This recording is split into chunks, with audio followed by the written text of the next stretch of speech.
Bonjour à toutes, bonjour à tous, bienvenue dans Culture Monde, votre magazine international que vous retrouvez du lundi au vendredi sur France Culture. On est ensemble jusqu'à midi.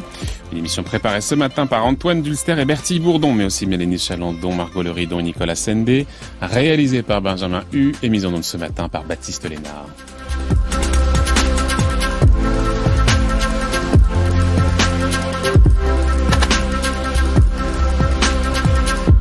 Comme chaque vendredi, on vous propose une table ronde sur un sujet d'actualité internationale avec nos partenaires du monde. C'est Marc Semo qu'on retrouvera tout à l'heure. On va parler de l'Inde aujourd'hui. Depuis plusieurs semaines, depuis plusieurs mois même, la colère gronde dans différentes régions du pays. Mais elle s'est encore exacerbée ces derniers jours depuis que des milliers de cultivateurs se sont mis à marcher sur New Delhi pour se faire entendre et dénoncer les réformes dans le secteur agricole décidées par le gouvernement de Narendra Modi. Pour éviter les blocages autour de la capitale, les forces de police ont usé de gaz lacrymogène et de canons à eau, aggravant encore les tensions entre le monde paysan et les autorités fédérales. Alors quel risque politique représentent ces mobilisations venues de cette Inde rurale pour le Premier ministre indien? D'ailleurs, en quoi ces récentes réformes posent problème? Faut-il craindre un embrasement social dans un contexte de graves difficultés économiques et même de récession historique et de tensions communautaires récurrentes? On pense évidemment aux violences d'il y a quelques mois autour d'une loi sur la naturalisation discriminante à l'égard des musulmans. Et qu'est-ce que cette colère paysanne nous dit aussi de la fragilisation de la démocratie indienne? Pour évoquer toutes ces questions, on recevra tout à l'heure Catherine Brosse et Christophe Jaffrelot. Mais pour l'heure, comme chaque vendredi, place à notre retour d'eux en partenariat avec l'association des prix Albert Londres. La journaliste qu'on reçoit ce matin nous revient de Grèce. Bonjour Elisa Périger. Bonjour. Merci d'être avec nous. Vous êtes journaliste, correspondante à Athènes pour Mediapart. Vous rentrez tout juste de Grèce. Vous travaillez depuis un certain nombre d'années, depuis 2012, je crois. Vous venez de signer un article, Elisa Périger, sur une pratique qu'on appelle le pushback en anglais, qui se répand dangereusement sur les eaux européennes, en particulier dans la mer Égée. En l'occurrence, votre enquête commence au large de Kizilburun, une langue de terre turque inhabitée et inhospitalière proche de l'île grecque de Simi, dites-vous. Après une petite heure de navigation, on a ce patrouilleur turc qui arrive sur zone, qui repêche à la mer une vingtaine de migrants qui étaient parvenus miraculeusement à s'accrocher à quelques rochers. On y trouve des adultes, des enfants, syriens pour la majorité, et les gardes-côtes embarquent tout ce monde. Et ce qu'on vous explique, qui va être confirmé par de nombreux récits, c'est qu'il s'agit d'une énième opération de pushback. De quoi s'agit-il? Racontez-nous ce que c'est une opération de pushback, comment ça se déroule. Oui, alors voilà, donc cet article, on l'a fait en collaboration avec mon collègue en Turquie, Nicolas Cheviron, parce que ces pushbacks ont lieu sur la frontière gréco-turque, qui est une très longue frontière maritime. Donc ce qu'on appelle pushback, c'est des retours forcés de migrants en fait qui partent des côtes turques pour rejoindre la Grèce dans l'espoir de pouvoir gagner l'Europe, souvent l'Europe de l'Ouest. Et donc c'est une pratique qu'on a vu s'intensifier ces derniers mois entre la Grèce et la Turquie.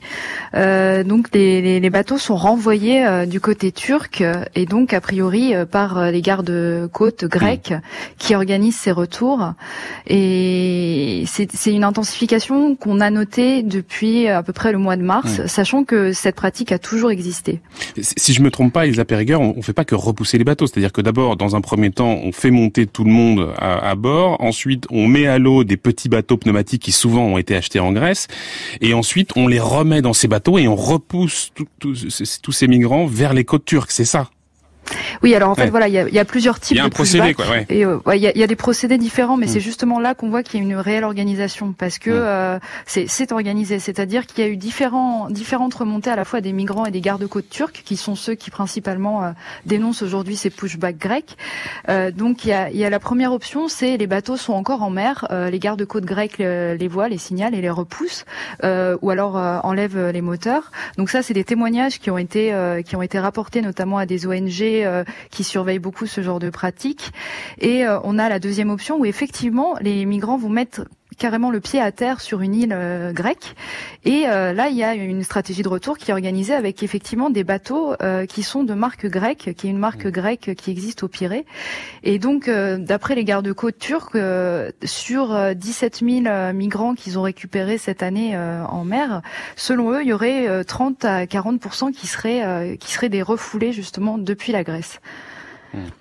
Mais est-ce que cette pratique-là, Elisa Périgueur, j'entends que ça n'a pas l'air marginal. Les chiffres que vous annoncez, 30-40%, c'est pas marginal. Mais est-ce que on a des preuves d'une forme d'institutionnalisation de cette pratique du refoulement? Alors voilà, tout le souci, c'est que c'est une pratique de l'ombre, c'est une frontière maritime qui est très longue et c'est effectivement avoir des preuves de flagrant délit. Ce que disent les gardes-côtes turcs, c'est que c'est très compliqué. Et donc les preuves qu'on accumule aujourd'hui, ça va être des témoignages de migrants. Donc ça, c'est depuis très longtemps, les témoignages de migrants avec des géolocalisations de portables qui vont être géolocalisés dans les eaux turques. Puis après, on va retrouver les migrants dans les eaux grecques. Non, c'est l'inverse. Mais voilà, on a des preuves, on a des vidéos, on a des photos. Et de plus en plus aussi, il y a des ONG et des locaux, par exemple sur des îles comme Lesbos, qui est une île frontalière de la Turquie, qui rapportent en fait ce genre d'histoire. Et on a aussi des organismes, par exemple, comme le HCR, qui émet des doutes, ce qui est très important parce que c'est un organisme très reconnu, c'est un programme international, qui explique que eux, par exemple, ils ont déjà entendu des histoires, donc ils ont des coups de fil de migrants en détresse qui sont dans les eaux grecques et ils signalent la présence de ces migrants aux autorités grecques et après on n'a plus du tout aucune trace de ces migrants sur les îles grecques, donc on ne sait pas où ils sont. Et toute cette zone grise en fait, c'est depuis quelques mois, il y a toutes ces petits indices qui s'accumulent en fait et qui montrent qu'il y a un problème, en tout cas, ce qui a donné lieu à diverses enquêtes et reportages assez fouillés avec des preuves à l'appui. Mais en tout cas, c'est pas assumé du côté des autorités grecques. Vous avez interrogé le porte-parole du corps des gardes-côtes grecs. On n'assume pas cette pratique du refoulement, du pushback. Non, bien sûr. Ouais. Alors eux vont dire que eux nient totalement la pratique du pushback. Par contre, ce qu'ils me disent, et effectivement, c'est ce qu'on voit depuis plusieurs mois, c'est qu'ils intensifient leur surveillance de la frontière avec la Turquie. Il faut savoir que les deux pays sont assez en froid sur divers dossiers, et donc eux, ils disent qu'ils intensifient totalement cette surveillance. Ils construisent des murs, par exemple. Ils ont annoncé la construction d'un nouveau mur à la frontière terrestre en octobre dernier, et donc il y a cette volonté qui est par contre complètement affichée de dire on ne veut plus que les migrants rentrent illégalement en Grèce, et ça c'est totalement assumé. En revanche, le pushback, comme c'est une pratique totalement illégale, effectivement ils vont nier, et eux ils vont argumenter en accusant la Turquie de propager des rumeurs à ce sujet-là, de dire que les gardes-côtes turcs eux les accusent alors qu'ils n'ont pas de preuves. Mais c'est quelque chose effectivement qui est pour l'instant évidemment c'est nié du côté des autorités grecques. Oui, parce que tout cela s'inscrit évidemment dans des tensions extrêmement vives entre la Grèce et la Turquie. On va d'ailleurs y revenir. Mais c'est les gardes-côtes grecs, d'accord, mais visiblement Frontex, l'agence européenne de contrôle des frontières, alors ne pratique pas cela, mais en tout cas peut-être en aurait connaissance. Peut-être même l'aurait-elle caché. Il y a une enquête qui a été publiée en octobre par Der Spiegel qui révélait que des navires de Frontex étaient présents sur ce type d'opération à au moins 6 reprises entre avril et octobre. Si Frontex a connaissance de ces opérations de refoulement, qui met quand même en péril la vie évidemment de ces migrants, qui est par ailleurs tout à fait contraire au droit de la mer, tout à fait contraire au droit international, c'est des faits extrêmement graves. Que répond Frontex à ces accusations et plus largement les institutions européennes ? Alors Frontex, ils sont effectivement dans une position très compliquée parce qu'ils sont sur la frontière depuis 2004. On a créé cette agence, donc ces gardes-côtes, ils sont censés surveiller et sauver les migrants qui sont dans les eaux grecques au même titre que les gardes-côtes grecs. Et effectivement, ils ont été obligés de répondre parce qu'effectivement cette enquête du Der Spiegel a été très révélatrice. Et effectivement, moi j'ai déjà entendu ça en fait sur les îles notamment, qui sont pas des grandes îles en Grèce où on sait quand même un petit peu ce qui se passe. Voilà, là-bas. Il y a les gens ont connaissance de certains événements. Beaucoup de gens disent Frontex ne peut pas ne pas savoir. Et en fait, effectivement, Frontex n'organise pas les refoulements, mais il y a ce doute sur le fait de savoir si est-ce qu'ils savent oui ou non si les refoulements sont organisés par les gardes-côtes grecs. Et pour l'instant, ils se défendent en disant nous, on n'organise pas de pushback. Mais ils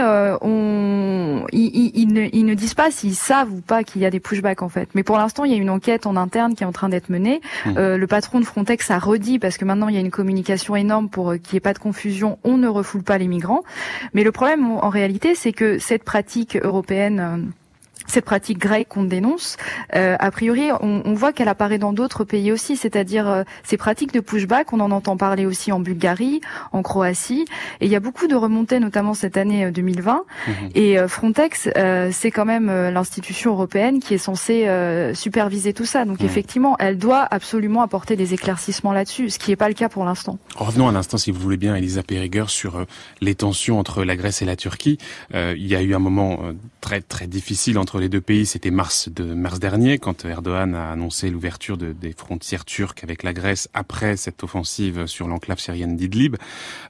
C'est une annonce qui avait poussé des milliers de réfugiés à partir vers la Grèce, qui avait eu d'ailleurs un effet dévastateur sur les côtes grecques, parce qu'à l'arrivée, il y avait des groupes extrémistes, des groupes d'extrême droite qui les attendaient. Vous racontez ça dans un de vos papiers, notamment sur l'île de Lesbos, par exemple. L'arrivée des embarcations s'était fait vraiment sous les huées. Il y avait il y a des humanitaires qui ont été pris à partie, des journalistes qui ont été coursés et molestés. On avait mesuré à ce moment-là les tensions provoquées par cette annonce d'Erdogan. Où est-ce qu'on en est aujourd'hui? Est-ce que les choses sont un tout petit peu apaisées, ou c'est toujours la même chose, voire pire, et ce chantage aux migrants est toujours un levier utilisé par Erdogan? Alors oui, ça c'est sûr que c'est un levier utilisé par Erdogan, et puis aussi l'Europe. Enfin, de toute façon, on a cette question des migrants a toujours été très complexe, parce que c'est un argument entre les deux entités, c'est-à-dire la Turquie et l'Europe, et la Grèce au milieu est effectivement en première ligne et dans une zone de tension. Et on peut pas dire que non, les tensions se soient apaisées. Au contraire, c'est-à-dire que mars, ça a été, je dirais, une étape en tout cas, parce que les pays ont toujours été en froid. Ils ont une histoire commune très très complexe, qui remonte complètement à l'Empire ottoman.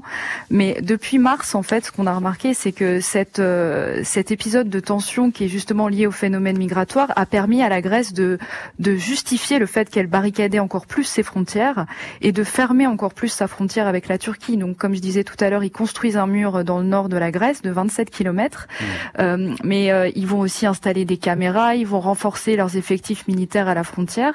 Et donc, on a cette tension autour des migrants, et on a une autre question qui s'ajoute à tout ça, c'est la tension liée aux hydrocarbures qui a fait beaucoup de bruit ces derniers mois. Ouais, dont on avait beaucoup parlé cet été. Cette question du mur là, c'est pas la première fois que la Grèce construit un mur. Il y avait eu au début des années 2010 l'érection d'un 2012, voilà, d'un grand mur anti-migrants. Je mets des guillemets dans cette région d'Evros, une dizaine ou une douzaine de kilomètres. Ça avait fonctionné? Alors oui, il est pas si grand que ça. Oui, voilà, 12 kilomètres sur une frontière qui en fait 200 kilomètres, mais c'est très symbolique. Et effectivement, ça a été l'un des premiers pays d'Europe à ériger un mur anti-migrants, parce que c'est vraiment ça le but de ce mur. Il est effectivement situé dans une zone militaire très difficile d'accès, parce qu'il faut des autorisations. Donc effectivement, sur ce point de passage, il n'y a plus personne qui passe. Mais justement, leur idée aujourd'hui, c'est de prolonger ce mur. C'est-à-dire, quand je dis qu'ils construisent un nouveau mur, c'est le prolongement de ce mur-là, dans l'idée que cette frontière devienne totalement infranchissable. Et en fait, ça dénote toute la politique de ce gouvernement qui est de droite Nouvelle Démocratie, qui déjà à l'époque était en faveur de ce mur de 12 kilomètres. Il y a toujours eu cette volonté de freiner les flux migratoires à la frontière, que ce soit terrestre ou maritime. Et par tous les moyens, ils essayent de bloquer ces flux humains, mais ce qui est très compliqué, parce que mais c'est surtout du symbole, parce que comme vous le dites, ça va pas empêcher les migrants de passer. D'abord, il y a d'autres routes qui se créent, il suffit de contourner.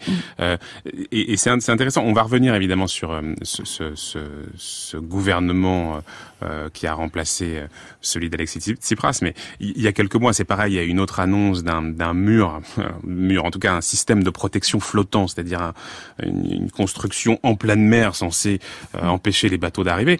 C'est exactement la même chose. Là, je crois que c'est quelques kilomètres, là 3 kilomètres, c'est pareil. On est vraiment dans l'ordre du symbole.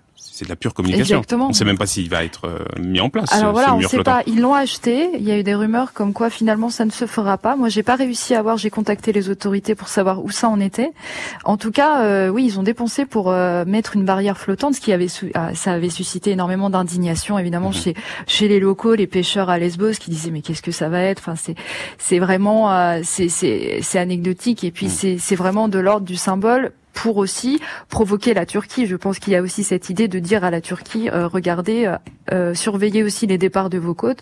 Nous, on ne veut pas que les migrants arrivent. Mais effectivement, c'est de l'ordre du symbole, ça ne marche pas. On sait très bien que c'est pas du tout une solution. Oui, puis c'est aussi pour répondre à une frange de l'opinion grecque qui est, elle, réellement préoccupée par l'arrivée de ces migrants. C'est aussi ça. Et qui d'ailleurs est de plus en plus importante, à tel point que, effectivement, on a depuis maintenant un peu plus d'1 an un nouveau gouvernement conservateur dirigé par Kyriakos Mitsotakis, qui a pris la suite d'Alexis Tsipras, membre de Nouvelle Démocratie, donc un parti conservateur. En quoi est-ce que cette arrivée au pouvoir de Mitsotakis a changé la politique migratoire du pays ? De toute façon, il s'était vraiment en rupture avec la gauche Syriza. Donc c'était sur Syriza. Donc pendant 4 ans, eux, ils ont essayé de faire une politique d'ouverture, c'est-à-dire ils ont ouvert les camps qui étaient fermés. Après, ils ont eu à gérer un énorme flux à partir de 2015, ce qui effectivement n'a pas été une réussite. Et c'est aussi pour ça qu'on a eu une partie de l'opinion grecque qui effectivement a peur et se sent très abandonnée à la fois par les autorités grecques et par l'Union européenne avec ce phénomène migratoire, ce qui est le cas à Lesbos par exemple, où effectivement pendant plusieurs mois on a eu un camp de migrants avec plus de 20 000 personnes, qui d'ailleurs est toujours là en fait, mais qui a brûlé et qui a changé d'endroit. Mais on a une frange de la population qui effectivement, malgré le fait qu'elle était très solidaire au départ, se dit bon là ça fait quand même 5 ans, on fait beaucoup de choses, et donc il y a beaucoup de gens qui se sont tournés effectivement pour la Nouvelle Démocratie en 2019, et sur la question d'immigration, c'était très clair dès le départ qu'ils voulaient réformer le droit d'asile en Grèce. Donc ils ont fait une réforme qui a été votée au Parlement, qui est majoritairement à droite en novembre, et qui a énormément de conséquences effectivement sur l'asile. Lesquelles ? Par exemple, déjà les camps vont être fermés. On peut renvoyer un migrant qui a été débouté 2 fois alors qu'avant c'était 3 fois. On a aussi des procédures qui seront plus rapides mais plus expéditives. On pourra renvoyer plus facilement entre guillemets. Enfin, c'est le but du gouvernement. Mais il faut aussi savoir que tout ça part aussi d'une politique. Il y a une vraie saturation du système migratoire en Grèce. Vous dites qu'il est totalement congestionné, quoi. C'est vrai, et il n'y a pas assez d'effectifs. On sait que la fonction publique grecque aussi a peu de moyens, donc il y a 80 000 demandes d'asile, et il y a aussi un problème. Il y a aussi beaucoup de migrants qui, par exemple, vont payer le prix, ils vont rester bloqués dans des camps le temps du traitement de leur demande d'asile, ce qui parfois peut durer des années, ce qui est quand même très très très grave. C'est-à-dire on laisse ce problème aux confins de l'Europe, mais on a tout un pan de personnes qui souffrent beaucoup de cette politique, et donc ils ont voulu réformer cette politique effectivement à droite, en assumant le fait qu'ils voulaient plutôt fermer les frontières et qu'ils voulaient réguler beaucoup plus cette immigration venant de Turquie. Et au-delà, Elisa Périgueur, de cette question purement migratoire, vous dites que la crise du Covid, plus largement, a été aussi le prétexte pour faire passer un certain nombre de lois liberticides, et pas seulement dans le domaine migratoire. Il y a effectivement des libertés qui ont été progressivement rognées, qui sont menacées par la réponse de ce gouvernement conservateur. Vous nous en donnez quelques illustrations ? Par exemple, on a eu une loi pour encadrer les manifestations qui est passée en juillet. Donc on n'était plus confinés à ce moment-là, c'est sûr, mais bon, on savait que c'était un espèce de déconfinement partiel. Mais effectivement, la loi sur l'encadrement des manifestations en Grèce, elle a été très symbolique pour la gauche, parce que il y a une opposition à gauche qui aujourd'hui a très peur de plus pouvoir s'exprimer dans la rue, notamment par rapport à ce qui va arriver en 2021, parce qu'on sait qu'il y aura des mesures d'austérité, on sait que les gens vont vouloir descendre et aller protester contre ce gouvernement. Et effectivement, à gauche, il y a une vraie inquiétude donc par rapport à cette restriction des manifestations. C'est-à-dire que maintenant, ce sera comme en France, en fait, mais il faudra déclarer la manifestation. Il faudra avertir en quelque sorte la préfecture, mais les organisateurs pourront porter la responsabilité de tous les dommages qui auront été provoqués dans la manifestation. Et c'est le point noir qui faisait un peu peur. Et donc cette loi, elle est passée en juillet. Et pour l'instant, l'instant, effectivement, on voit moins les conséquences que ça peut avoir avec la crise du Covid puisqu'on est confiné, mais c'est quelque chose qui fait peur à la gauche et on sent qu'il y a vraiment cette idée que la liberté d'expression peut être de plus en plus restreinte. Et on a aussi, à l'image de la France, on remarque aussi qu'il y a vraiment une volonté de renflouer le système, l'institution policière. C'est-à-dire depuis que Mitsotakis est arrivé au pouvoir, il a renforcé énormément les effectifs de police, notamment à Athènes. Et ça, c'est très visible. On est vraiment dans une ville où il y a des policiers qui patrouillent en permanence. Et là, y compris pendant le confinement, il y a eu encore des recrutements de policiers. Merci beaucoup, Elisa Périgueur, d'avoir répondu à nos questions ce matin. Je rappelle que vous êtes correspondante à Athènes pour Mediapart et qu'on peut vous lire justement sur le site de Mediapart. Merci beaucoup. Merci beaucoup. Στην Αθήνα στον Περαία κάναμε παρέα βρε. Στην Αθήνα στον Περαία κάναμε παρέα. Έτσι θέλω στα στήλια μου. Κάναμε παρέα. Αθήνα Πειραιά. Βαρτόμαι παιδιά. Κάναμε παρέα. Allez, on va tourner la page et prendre la direction de l'Inde. Narendra Modi à l'épreuve de la colère paysanne, c'est notre sujet ce matin. France Culture, Culture Monde, Florian Delorme. Puisque depuis plusieurs semaines, la colère monte dans le monde rural indien et la tension s'est accrue avec cette marche de paysans qui depuis plusieurs jours ont pris la route en direction de New Delhi pour dénoncer les réformes décidées par le gouvernement. Chacun de nos tracteurs est chargé avec des provisions pour 4 mois. Le blé a été semé et les agriculteurs du Pendjab et de l'Haryana sont maintenant tous libres. Tant que le gouvernement n'aura pas annulé ces nouvelles lois, aucun d'entre nous n'y retournera. On est venu ici pour faire en sorte que le gouvernement retire ces lois. Notre mouvement de protestation se déroule depuis 2 mois dans l'Haryana et le Pendjab, mais le gouvernement n'y prête pas attention. On a décidé de venir à Delhi pour faire pression sur le gouvernement national afin qu'il retire ces lois.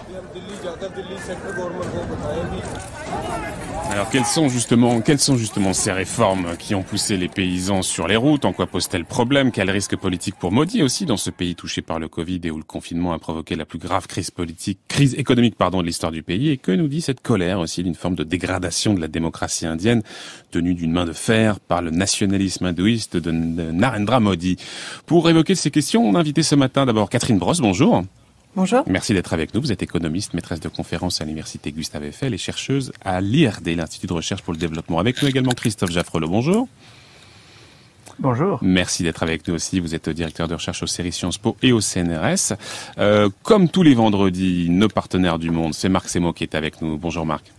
Bonjour. Alors on va commencer avec vous comme on le fait chaque vendredi. Marc, depuis plusieurs jours, on a des milliers d'agriculteurs qui menacent de bloquer Delhi. On a des violences qui ont éclaté avec les forces de l'ordre. Et en Inde, il faut toujours prêter attention à la colère des agriculteurs. C'est à peu près quand même la moitié de la population, d'autant qu'on est dans un pays qui a connu un mouvement de protestation extrêmement fort il y a quelques mois, on s'en souvient, autour de cette loi sur la naturalisation qui discriminait les musulmans. Et puis on a cette crise du Covid qui, au-delà du bilan sanitaire, sur lequel on a du mal à avoir des chiffres clairs, a provoqué, je le disais, un effondrement de l'économie. On est dans une récession historique, donc on a un contexte économique et social qui est particulièrement inflammable, Marc. Absolument. Et ces manifestations, leur blocage, nous rappellent aussi, surtout même, à quel point la démocratie indienne est fragile et malade. Nos ministres de passage à Delhi le rappellent à chaque fois, l'Inde est la plus grande démocratie du monde. À la différence de la Chine, son rival en Asie, le second pays le plus peuplé du monde avec 1,3 milliard d'habitants, a un parlement, de vraies élections et dispose de toutes les institutions d'un état de droit sur le modèle britannique. Mais notre potentiel allié pour contrebalancer la puissance chinoise est en train de devenir désormais une démocratie illibérale avec l'arrivée au pouvoir en 2014 des nationalistes hindous de Narendra Modi. Et à l'instar d'autres leaders, tel Erdogan en Turquie ou Orban en Hongrie, il concentre toujours plus de pouvoir entre ses mains et derrière le paravent d'élections encore libres, on écrase les libertés. La liste est longue, la reprise en main au Cachemire, la discrimination contre les musulmans qui, l'hiver dernier, ont suscité d'immenses manifestations pour la défense de la laïcité, la montée en puissance du fanatisme hindou. Donc on a un pouvoir qui se montre toujours plus répressif et qui mène une véritable chasse aux sorcières contre les organisations de défense des droits de l'homme, selon les mots mêmes du directeur d'Amnesty en Inde, qui en septembre a fermé ses bureaux dans la capitale et à Bangalore. Alors, on a le cadre qui est bien posé maintenant. Catherine Brosse, je me tourne vers vous parce que vous êtes économiste et je voudrais moi peut-être qu'on commence avec ce contexte économique qui est extrêmement mauvais. On a eu un premier plongeon de 24% du PIB sur la période avril-juin, une croissance qui s'est encore contractée sur juillet-septembre. C'est ce que nous disent les estimations de la Banque centrale. On nous dit aussi que c'est une première dans l'histoire du pays depuis l'indépendance. Est-ce que vous pensez que cette mauvaise conjoncture économique offre un terrain fertile pour un embrasement social généralisé? Jusqu'où cette colère qui nous vient des campagnes pourrait s'étendre, Catherine Brosse? Oui, alors effectivement, vous soulignez là, l'économie de l'Inde a plongé, mais c'est pas un phénomène qui est tellement nouveau en fait, parce qu'il y avait déjà eu des signaux rouges en 2019, puisqu'il y avait eu un ralentissement très fort, très net, et qui était surtout très peu attendu en fait. Parce qu'au troisième trimestre 2019, là, le taux de croissance était passé en dessous de 5%. Or, on sait, là, l'Inde est un peu à la croisée des chemins parce on sait qu'il y a énormément de nouveaux entrants sur le marché du travail, puisqu'elle termine sa transition démographique. Donc, il y a à peu près tous les ans 10 millions de nouveaux entrants sur le marché du travail. Donc, en fait, l'Inde a besoin d'une croissance, on estime à peu près au moins de 8% pour absorber ces nouveaux entrants. Donc, à moins de 5%, ça veut dire plus de chômage, en fait. Et effectivement, c'est ce qu'on a vu à partir de 2019. On a vu le chômage augmenter et être à son plus haut niveau depuis 45 ans, puisqu'il est à peu près à 6%. Alors, ça paraît pas beaucoup, mais il faut voir aussi que les chiffres sont biaisés parce que vous avez beaucoup de secteurs informels. Et ce chômage, il est particulièrement élevé chez les jeunes. Donc en fait, avant même la crise du Covid, il y avait une situation qui était quand même très compliquée du point de vue économique et qui mettait un peu le gouvernement sur la sellette. Et qui pourtant ne l'empêche pas de remporter des élections. On reviendra tout à l'heure sur les résultats de l'élection 2019, largement remportée par le BJP.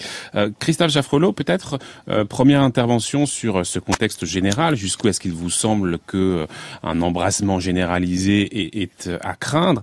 Et puis pour poursuivre un tout petit peu et se concentrer sur Narendra Modi et son exercice du pouvoir, parce qu'on se souvient que l'année dernière, cette loi sur la citoyenneté avait déjà suscité une colère immense de la communauté musulmane. On avait eu de très importantes violences policières. Là, on a un nouveau différend avec le monde agricole cette fois, avec le refus de dialoguer du côté du gouvernement.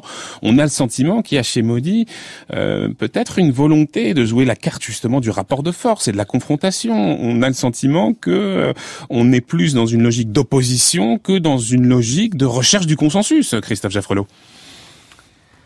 Oui, une logique de polarisation, on dirait, et qui est d'ailleurs propre à de très nombreux populistes, parce que Trump n'a rien essayé d'autre, Netanyahou n'a rien essayé d'autre, Bolsonaro, la liste est longue.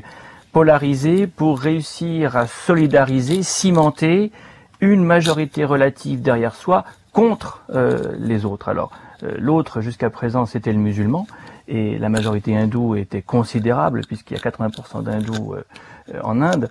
Là, on est sur un autre sujet et la stratégie de polarisation est peut-être quand même beaucoup plus risquée. Polariser les urbains contre les ruraux, ça veut dire quand même, cette fois-ci, jouer sur une minorité contre une majorité, ce qui en politique est tout de même particulièrement délicat. Et c'est pour ça que je crois que Modi va sans doute lâcher du lest, faire des concessions, car l'enjeu est considérable. On l'a dit, le contexte économique est catastrophique, puisque pour la première fois depuis qu'on a des statistiques en la matière, on voit le pourcentage des gens vivant sous le seuil de pauvreté augmenter. Et ça, comme le disait Catherine Brosse, c'était quelque chose que l'on constatait avant la crise actuelle provoquée par le Covid. Donc on imagine qu'aujourd'hui, la paupérisation atteint des sommets. Donc, dans ce contexte, avec des mouvements sociaux qui peuvent se coaliser, et c'est le vrai point d'interrogation sur lequel je vais revenir tout de suite, il va avoir sans doute tendance à trouver la voie de sortie par le haut. Sauf qu'il ne l'a jamais fait. Et ça, c'est très caractéristique. Narendra Modi n'a jamais cédé à personne. D'abord pas à son parti, pas à son organisation, passé en force, c'est son mode de fonctionnement. Les lois qui sont aujourd'hui incriminées sont passées en force. Il craignait de ne pas avoir la majorité à la Chambre haute, donc il n'y a pas eu de vote. C'est spectaculaire, c'est typique des attaques contre le parlementarisme. Mais là, je crois qu'effectivement, l'enjeu est considérable. On voit les mouvements paysans se solidariser. Donc une sorte de convergence des luttes en quelque sorte s'opérer à travers le nord de l'Inde. C'est bien sûr le Pendjab l'épicentre et l'Haryana, mais ça fait tache d'huile et donc il va sans doute y avoir l'ouverture de quelques négociations. Ce mouvement est très populaire, il est totalement pacifique. Les paysans qui sont dans la rue ou dans les champs ou sur les routes viennent nourrir les policiers qui leur tirent dessus et ça renvoie à toute l'histoire du mouvement de protestation non violente dont le Pendjab a été un des épicentres à l'époque du Mahatma Gandhi et c'est un écho qu'il ne faut pas sous-estimer. Et dernier point pour finir sur ce sujet, un des alliés du BJP, l'Akali Dal, a quitté la coalition gouvernementale pour bien manifester que face à un sujet comme celui-ci, il ne pouvait pas trahir les paysans. Le BJP étant le parti de Narendra Modi. Catherine Brosse, est-ce que vous rejoignez Christophe Jaffrelot sur cette idée que il n'y aura pas de concession du côté de Modi et que l'on risque effectivement d'aller vers un blocage très fort, sachant que c'est un enjeu essentiel pour les agriculteurs. Si Modi ne lâche pas, on peut aussi penser que les agriculteurs ne vont pas lâcher parce qu'il y a un véritable enjeu. Et il va falloir que vous nous éclairiez justement, Catherine Brosse, sur cet enjeu, sur ces réformes qui ont été passées en septembre sur les marchés agricoles, parce qu'il faut comprendre ce qui pose problème aux agriculteurs, Catherine Brosse. Oui, tout à fait. Alors, pour répondre à votre première question, effectivement, c'est assez peu probable que Modi lâche. Et puis surtout, je voudrais tempérer un peu les choses. Effectivement, en termes de chiffres, c'est plus de la moitié de la population active, donc c'est un gros risque qu'il prend, c'est vrai. Mais il y a quand même un consensus, et ça depuis très longtemps en Inde, qu'il faut réformer le secteur agricole, d'une manière ou d'une autre.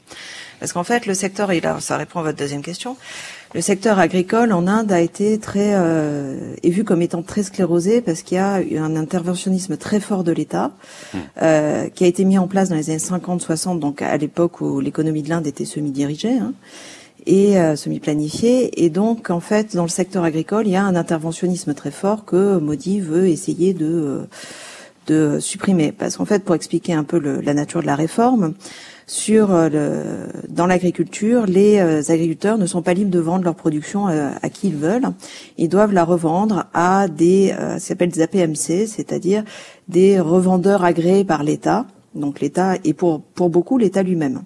Et donc là, la réforme introduite par Modi consiste à rendre les agriculteurs libres de vendre à qui ils veulent. Ce qui, a priori, est plutôt... on voit pas très bien en quoi ça peut poser problème aux agriculteurs. Sauf qu'ils disent les agriculteurs que ça va favoriser les grosses entreprises. Alors, c'est pas ça tellement le fond de l'affaire. Le fond de l'affaire, c'est qu'en fait, les prix, l'État rachète pour certaines denrées, notamment le blé et le riz, rachète aux agriculteurs à des prix garantis. Et c'est des prix qui sont au-dessus des prix du marché. Et donc, en fait, c'est ça que les agriculteurs ont peur de voir disparaître, parce que, en fait, ce que ça permet de faire pour les agriculteurs, c'est de vendre plus cher que le prix du marché et de continuer aussi à écouler un excès d'offres par rapport à la demande sur ces biens agricoles.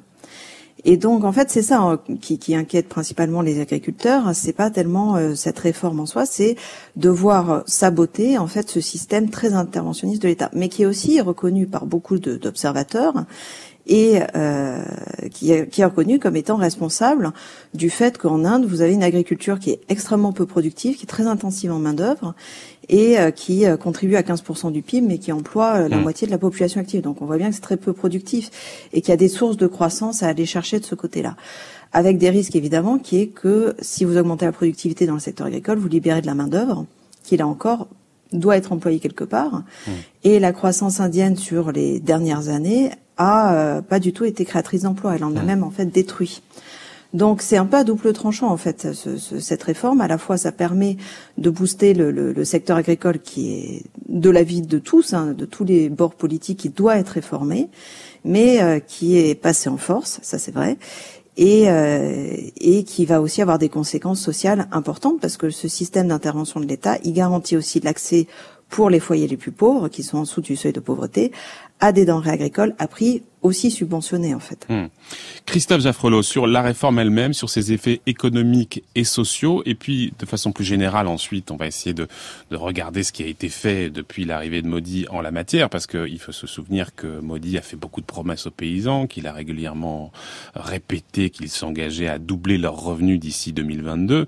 Ça serait intéressant de regarder où on en est aujourd'hui et si réellement il a permis d'améliorer leur situation, parce que visiblement de ce que l'on constate là, c'est pas vraiment ce qu'on dit aujourd'hui, Christophe Jaffrelot. Effectivement, alors les syndicats de paysans font d'abord le bilan des initiatives qui ont déjà été prises dans certains États en termes de libéralisation, parce que certains États, le Bihar par exemple, a déjà tenté de mettre fin à ce régime administré qui avait été mis en place par Nehru en vérité. Et ce qu'ils ont constaté, c'est que les paysans y ont perdu. Ils n'ont pas conservé les revenus qu'ils retiraient du système antérieur grâce à ce qu'on appelle les prix de soutien agricole, minimum price suppliers, les MPS. Ça c'est quelque chose qui est indéniable. La libéralisation, en l'occurrence, tout en permettant aux paysans de vendre leurs produits ailleurs, à d'autres, s'est traduite en vérité par une baisse de revenus. C'est un petit peu l'histoire, comme pour citer Karl Marx, du renard libre dans le poulailler libre. Parce que ces paysans, les plus petits, notamment au Bihar, où ils sont pas très riches, n'ont pas eu la possibilité de se déplacer pour aller sur des marchés qui soient lointains. Ils ont dû céder leurs biens aux compagnies et aux marchands, aux commerçants qui se présentaient à eux. Et en fait, le rapport de force leur a été défavorable. C'est d'ailleurs vrai pour d'autres secteurs et au Pendjab, ils ont eu l'expérience de la canne à sucre, les sugar mills, les fabricants de sucre de mélasse. Non seulement ont payé moins le prix que le prix que l'État offrait jusqu'à présent, mais en plus ont eu des arriérés de paiement très longs. Et le rapport de force n'était pas en faveur des paysans. Donc c'est le premier point très important, c'est ce sentiment qu'en fait l'État se retire et des grandes compagnies de l'agro-business prendre le relais. Il n'est pas étonnant qu'au Pendjab, on se soit attaqué aux pompes à essence de Ambani et de Reliance, parce qu'on sait que Reliance, la plus grande capitalisation boursière indienne, vise le secteur agricole et a commencé à y investir énormément. Et le deuxième point très important, c'est que ceux qui sont pour une réforme du secteur agricole s'attaquent beaucoup moins à la façon dont on achète son produit aux paysans qu'à la structure aujourd'hui très problématique de la tenure foncière. 86% des paysans cultivent moins de 2 hectares. Alors, vous imaginez il y a un problème de fragmentation, de parcellisation des surfaces qui est lié au système d'héritage, qui fait que les surfaces deviennent de plus en plus petites à mesure qu'elles sont transmises de génération en génération. Et ça, c'est un problème essentiel. Tout à fait. Ouais. Et donc, ce que certains disent, c'est que il n'est pas même envisageable que les petits paysans aient le rapport des forces qui permettent, ne serait-ce que de se déplacer pour vendre leurs produits aux mieux offrants. Et puis, dernier point de ceux qui s'inquiètent de la situation de la culture indienne, qui, par parenthèse, n'est pas encore en mesure d'assurer une autosuffisance réelle. Et on voit une sous-alimentation croissante des Indiens, notamment des ruraux, qui reflète un problème de production et pas seulement de productivité. Nous, dernier problème donc, la baisse des investissements de l'État, qui depuis la libéralisation de 91, ça ne date pas de Modi, a retiré énormément de ces moyens qu'il consacrait à notamment l'irrigation.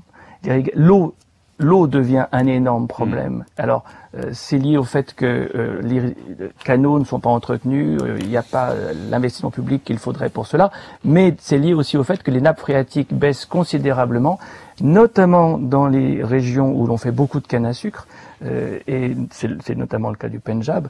Et donc là, on est sur une remise à plat du système qui ne passe pas par la façon dont les produits sont vendus, mais passe par des réformes de structure où l'État a tout son rôle à jouer.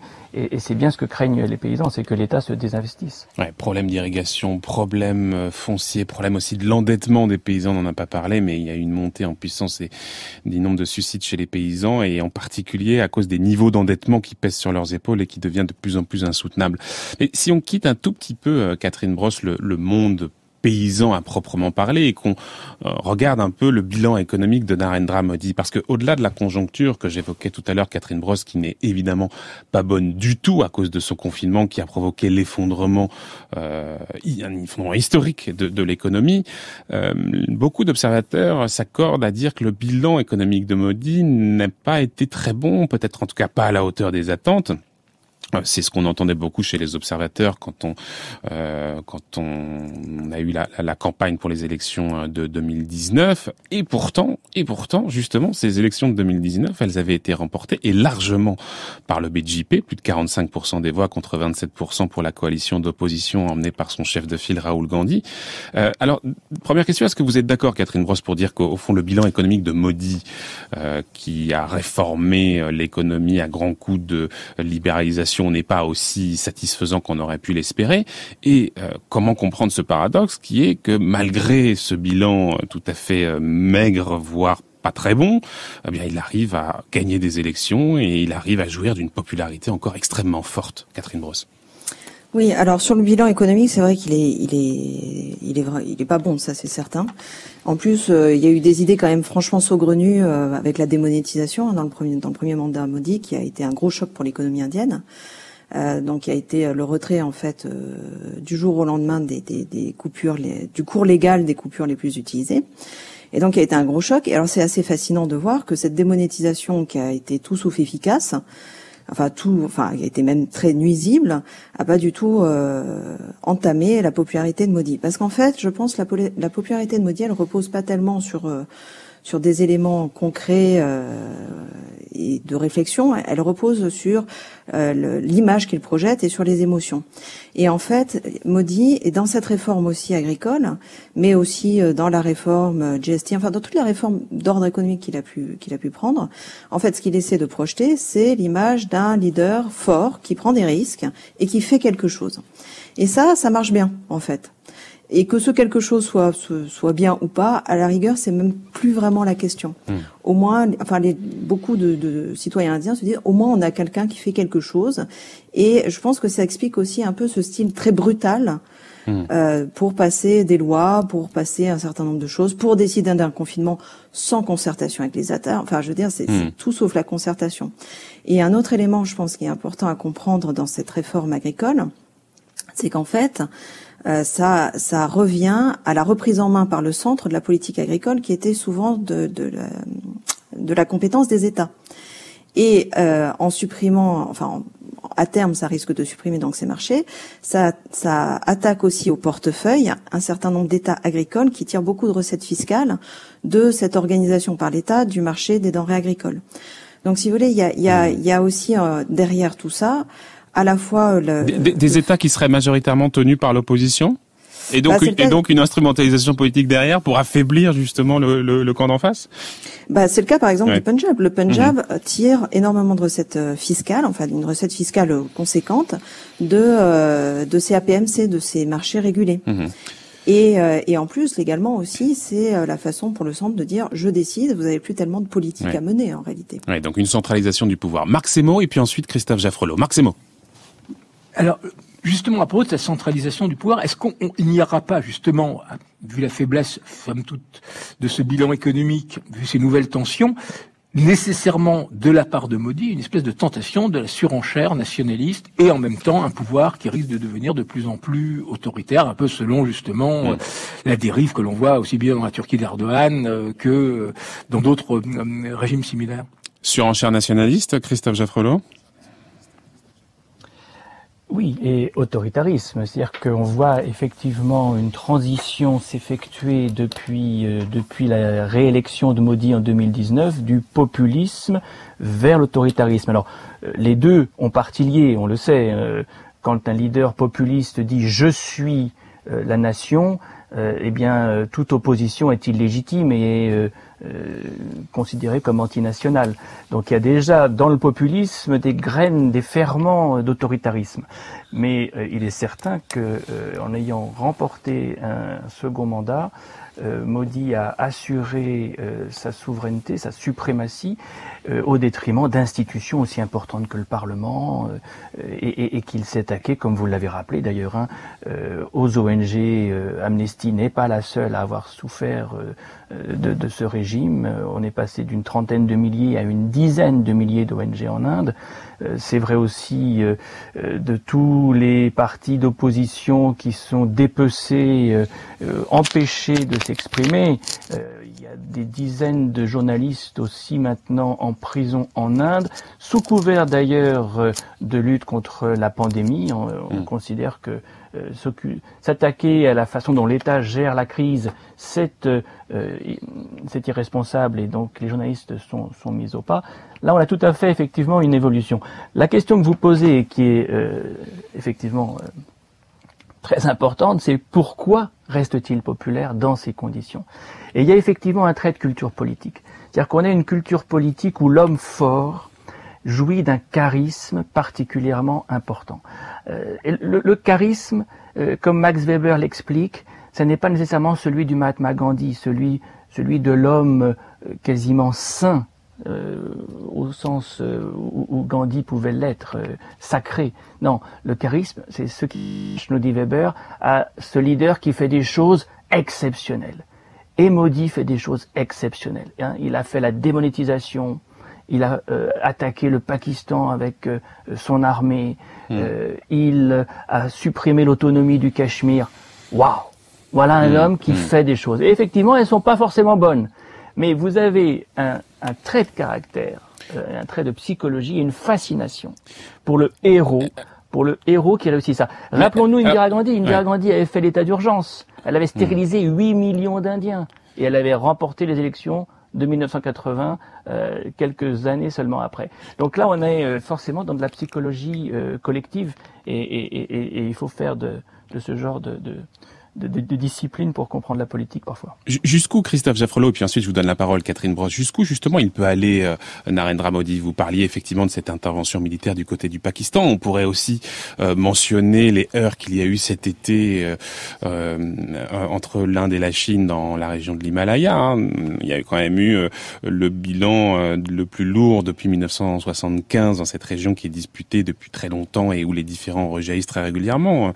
On a eu 20 morts côté indien, côté chinois, ça n'a pas été communiqué, mais au fond, compte tenu de la fragilité intérieure que vous évoquez, est-ce qu'elle risque pas de produire à l'extérieur une forme de brutalité, c'est-à-dire pousser Modi à se montrer d'autant plus fort à l'extérieur envers le Pakistan ou envers la Chine qu'il est faible pour compenser précisément cette fragilité interne, Christophe Jaffrelot? Alors, ça serait effectivement le modèle Erdogan. Oui, c'est ça, exactement. Dans l'aventure militaire. Oui, on peut pas l'exclure, surtout que les escalades sont parfois difficiles à arrêter. Il y a une corde de rappel quand même dans le cas indien, et c'est ce qu'on voit depuis quelques mois. Face à la Chine, l'Inde a besoin d'alliés. Et c'est depuis longtemps, ça faisait longtemps qu'on n'avait pas utilisé le mot d'allié avec l'Inde. L'Inde non alignée, qui fait en sorte d'être totalement autonome au plan stratégique, cherche des alliés. Comme elle cherchait des alliés en 71, lorsque il avait fallu s'associer à l'URSS contre le Pakistan et les États-Unis à l'époque. Donc c'est intéressant. On retrouve ce sentiment que l'Inde toute seule va avoir du mal à résister. Le Quad, les États-Unis, le Japon, l'Australie sont devenus des partenaires très forts, voire des alliés. Et là, il y a une corde de rappel, parce que s'il a besoin de l'extérieur, et si cet extérieur est fait de démocratie, alors il est possible que les démocraties qui viennent en aide à l'Inde est un levier. C'est un test en tout cas. Et là, notre responsabilité en tant qu'occidentaux doit être assumée pleinement. Pour l'instant, on ne dit rien, et mon on recouvre toutes les démocraties occidentales. Il n'y a que le Canada qui parle en vérité. Il n'y a que Trudeau qui ose dire des choses. Mais c'est la corde de rappel quand même, parce que s'il a besoin à ce point de l'étranger, alors il ne pourra pas aller trop loin dans sa fuite en avant. Et alors justement, Catherine Brosse, sur ce sujet-là, il y a évidemment un pays sur lequel l'Inde mise, et d'ailleurs inversement, c'est les États-Unis, parce qu'on a besoin l'un de l'autre, parce qu'il faut contenir la montée en puissance de la Chine. On en parlait la semaine dernière à ce même micro. On se souvient que Narendra Modi, au départ, n'a pas eu de très bonnes relations forcément avec l'administration américaine, à tel point d'ailleurs qu'il avait été interdit de territoire pendant un moment, et puis quand il est devenu Premier ministre, les choses se sont arrangées. Il est allé à la Maison Blanche, Obama est allé en visite officielle en Inde, même chose du côté de Trump qui est allé aussi et qui visiblement appréciait assez son nationalisme et aussi la fermeté dont il faisait montre s'agissant de l'exercice du pouvoir. Mais avec l'arrivée de Biden, est-ce que précisément on peut attendre des évolutions dans les relations indo-américaines ou précisément la nécessité d'avoir des alliés, comme le disait Christophe Jaffrelot, d'un côté et de l'autre d'ailleurs, fait qu'on n'a pas véritablement de marge de manœuvre et qu'il n'y a pas grand-chose à attendre? Catherine Brosse. C'est assez difficile d'y répondre parce qu'en fait, le recours aux États-Unis et des États-Unis de Trump faisait beaucoup écho à son opposition à la Chine. Donc à partir du moment où Trump effectivement n'était pas dans les meilleurs rapports avec la Chine, ça devenait un peu un allié naturel, j'ai envie de dire, pour l'Inde. Donc tout va dépendre un peu de l'attitude de Biden. Est-ce qu'il va continuer à avoir des rapports tendus avec la Chine, etc. Mais d'une manière générale, de toute façon, l'Inde reste quand même un partenaire important. C'est un gros marché, donc on est un peu là à la croisée des chemins, je pense, parce que c'est un gros marché, mais c'est un marché qui va mal.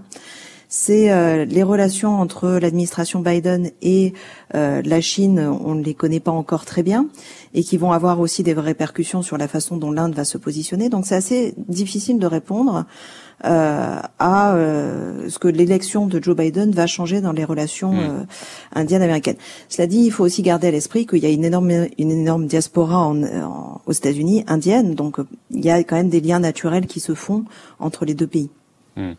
Christophe Jaffrelot, sur ce point? Effectivement, il est un peu trop tôt pour trancher, mais on peut tout de même anticiper un véritable glissement. Alors non seulement du fait de la personnalité de Biden, mais aussi du fait de celle de Kamala Harris. Parce que vous avez, avec Kamala Harris, quelqu'un qui a suivi de très près ce qui s'est passé du côté de des violations des droits de l'homme en Inde, qui s'est prononcé contre, qui a une connaissance assez intime du sujet.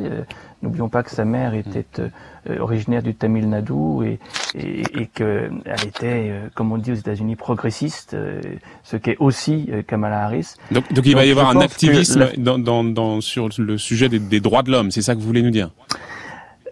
Ce sera peut-être un peu fort d'utiliser le mot activisme, mais parce qu'aujourd'hui les droits de l'homme ne suscitent plus guère l'engouement de l'époque Carter, mais quand même, je pense que la vigilance sur le sujet sera beaucoup plus grande. Trump passait absolument tout à Narendra Modi. N'oublions pas qu'il était en visite officielle en février dernier lorsque l'émeute a eu lieu à Delhi, faisant 55 morts, et il était en train, au contraire, de parler de la grandeur du multiculturalisme indien.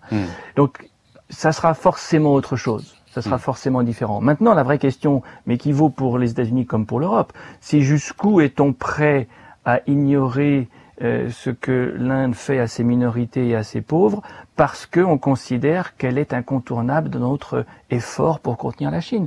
Tant qu'on aura cette idée qu'il y a toujours pire que l'Inde, c'est le voisin qu'il faut contenir derrière, eh bien on fera un peu comme ce que le Pakistan a réussi à faire, enfin plutôt ce que les États-Unis ont fait avec le Pakistan, utilisant le Pakistan contre l'URSS et laissant le Pakistan s'enfoncer dans l'autoritarisme à l'époque de Zia dans les années 80. Ça a été évidemment un calcul de très court terme, mais à court terme, on pensait qu'il y avait une priorité. Et là, on est peut-être en train d'assister à une autre forme de pakistanisation de l'Inde. Elle se pakistanise en devenant exclusive en termes religieux, en termes ethno-religieux. Elle se pakistanise peut-être aussi en devenant un client state, un État client de grandes puissances étrangères qui vont l'utiliser comme un pivot pour une politique qu'on appelle indo-pacifique. Tout dernier point, Catherine Brosse, peut-être, et revenons sur le paysage politique intérieur, parce que on mentionnait tout à l'heure ce paradoxe qui est que Narendra Modi, au fond, n'a pas un bilan économique aussi satisfaisant qu'on aurait pu l'espérer, et en même temps, il continue d'attirer les électeurs. Est-ce qu'au fond, cette force n'est pas avant tout le résultat de la faiblesse de l'opposition ? Et qu'est-ce qu'on peut encore en attendre aujourd'hui de cette opposition ? Oui, alors effectivement, l'opposition en Inde est très a peine à exister en fait. D'une part, je pense en réalité en raison du charisme de Modi, qui est quand même enfin c'est vraiment très étonnant de voir que quoi qu'il fasse, il a quand même une cote de popularité qui ferait pâlir d'envie la plupart des dirigeants dans le monde. Il a 70% de. Et Rahul Gandhi ne peut pas en dire autant. Non, c'est ça que vous voulez dire. Oui, très loin. Et puis, il faut pas sous-estimer aussi le travail de SAP qui a été fait par le BJP pour sur l'opposition, en créant effectivement un climat de peur, y compris chez les élus, en créant aussi ce qui est beaucoup moins visible pour les puissances étrangères, c'est cette espèce de disons d'éthos comme quoi si vous n'êtes pas d'accord avec ça, vous êtes un mauvais patriote. Et donc ça lamine beaucoup cette espèce de doxa de être un bon patriote. Qu'est-ce que c'est qu'être un bon patriote, etc. Et donc Modi à la fois un charisme, à la fois a réussi à saper l'opposition via un climat de peur. Et aussi éventuellement en rachetant quelques voix au passage.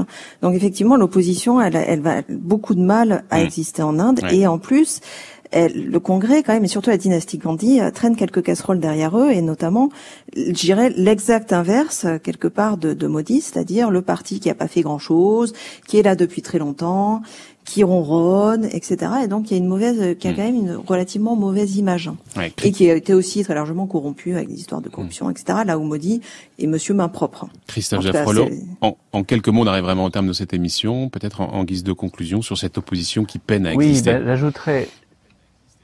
J'ajouterais qu'elle peine à exister parce qu'elle a du mal à accéder à l'espace public. Non seulement il y a la peur qui vraiment tient au ventre les journalistes qui osent parler contre le pouvoir, mais il y a aussi le fait que les chaînes d'information continue, tous les grands groupes de presse sont maintenant à la dévotion du pouvoir. Donc l'espace de liberté d'expression s'est beaucoup réduit pour les opposants. Et ça m'amène à un dernier point. On ne peut pas comprendre la crise agricole actuelle et la popularité de Modi si on ne sait pas qu'il y a derrière les grands groupes industriels. Modi n'est pas du tout un libéral en économie, il n'est pas market friendly, il est business friendly. On est en train de créer des oligopoles, on est en train de voir des oligarques se partager l'économie indienne, et donc il finance les campagnes électorales. Le BJP a dépensé 3 milliards de dollars lors de la dernière campagne électorale, et en échange, ils ont des secteurs entiers de l'économie, et le prochain peut-être ce sera justement l'agribusiness, ce fameux objectif qu'en tout cas Reliance Ambani est en train de mettre sur son agenda. Merci beaucoup Catherine Brosse d'avoir été avec nous. Christophe Jaffrelot également. Je rappelle, Christophe Jaffrelot, vous êtes l'auteur notamment de cet ouvrage qui était paru chez Fayard l'année dernière, L'Inde de Modi, national, populisme et démocratie ethnique. On mettra évidemment la référence de l'ouvrage sur la page de Culture Monde. Un grand merci également à Maximo, notre partenaire du Monde, comme chaque vendredi. On se retrouve la semaine prochaine. Dans un très court instant, c'est Lucille Como et la critique. France Culture. L'esprit d'ouverture.